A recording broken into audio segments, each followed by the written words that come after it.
கண்டிங் channel people நம்ம ரஜினிகாந்த் சாருக்கு உடம்பு முடியாமல் இருக்குது அப்படின்னு சொல்லி நமக்கு நல்லாவே தெரியும். ஸோ அப்படி இருக்கும் சமயத்தில் ஒரு மிக முக்கியமான ஒரு மேட்ச் என்ன அப்படின்னு பார்த்தீங்கன்னா, இப்போது அவங்கக்கிட்ட நம்மளோட லதா மேடம் இருக்காங்களே, அதான் ரஜினிகாந்த் சாரோட ஒய்ஃப். இப்போ அவங்க என்ன பண்ணியிருக்காங்க அப்படின்னு பார்த்தீங்கன்னா, நிறைய சத்தியங்கள் வாங்கியிருக்காங்களாம்.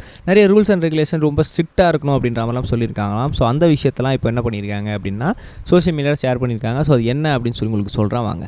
முதல் மேட்ச் என்ன அப்படின்னு பார்த்தீங்கன்னா, நம்மளோட ரஜினிகாந்த் சார் பொறுத்த வரைக்குமே வந்து அவருக்கு வயிற்றுக்கு கீழே வந்து ஒரு ஸ்டென்ட் வைக்கப்பட்டிருக்கு அப்படின்ற மாதிரியும் சொல்லியிருந்தாங்க. ஸோ அது கேட்கும்போது ரொம்பவே கவலைக்கிடமாக இருந்துச்சு. ஸோ அதுக்கப்புறம் இருக்கும் சமயத்தில் இப்போ கொஞ்சம் நல்லா ரெக்கவர் ஆகிட்டார். முதல்ல வந்து கண்ணை திறந்து இன்றைக்கி தான் பார்த்துருக்காரு.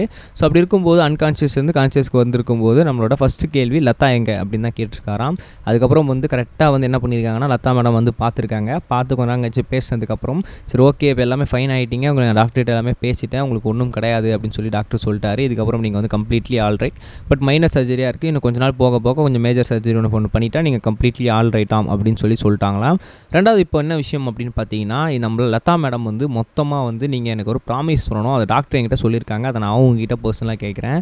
நீங்கள் சமீப காலமாக வந்து நிறைய படங்களில் ரொம்ப ஈடுபாடோடு நடிச்சிட்ருக்கீங்க. அதாவது வந்து ஜெயிலர் போச்சு, இப்போ வேட்டையன் போச்சு, அடுத்து கூலி வந்து ரொம்ப கண்டினியூவாக வந்து தொடர்ந்து ப்ரெஷர் கொடுத்து நடிச்சிக்கிட்டே இருக்கீங்க.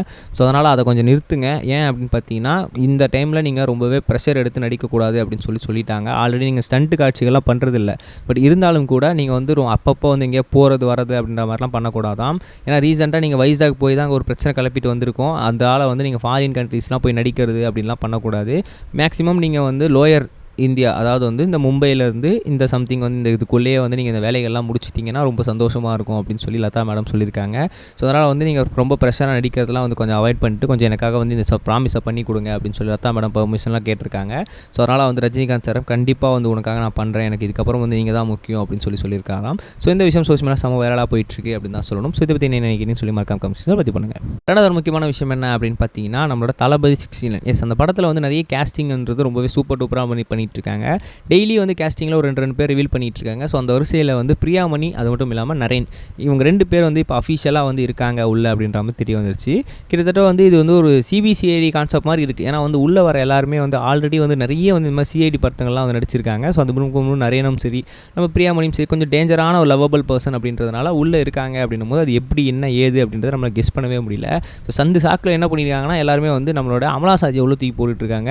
சரி இப்போ ரீசெண்டாக வந்து அமலா சாஜியோட ஃபோட்டோவுமே வந்து தளபதி 69 ட்ரெண்ட் ஆகிட்டு இருக்கு. ஆனால் வந்து அவங்களுக்காக போஸ்டர் ரிலீஸ் பண்ணுற அளவுக்கு ஒரு பெரிய செலிபிரிட்டியான கிடையாது. ஆனால் அவங்க பேருமே வந்து உள்ளே அடிபட்டுக்கிட்டு இருக்குது. ஸோ அது எந்த அளவுக்கு உண்மையும் தெரியல, அது ஃபேன் மேட் மாதிரியும் தெரியுது, இல்லாத மாதிரியும் தெரியுது. இதை பற்றி நீங்கள் என்ன நினைக்கிறீங்க கமெண்ட்ஸ் சொல்லுங்கள். Next guys bye. இது வரைக்கும் கனெக்டிங் டிவிக்கு சப்ஸ்கிரைப் பண்ணனா மறக்காமல் சப்ஸ்கிரைப் பண்ணிக்கங்க. உடனடி அப்டேட்ஸ் பெறுவதற்கு நோட்டிஃபிகேஷன் பெல்லையும் கிளிக் பண்ணிக்கங்க.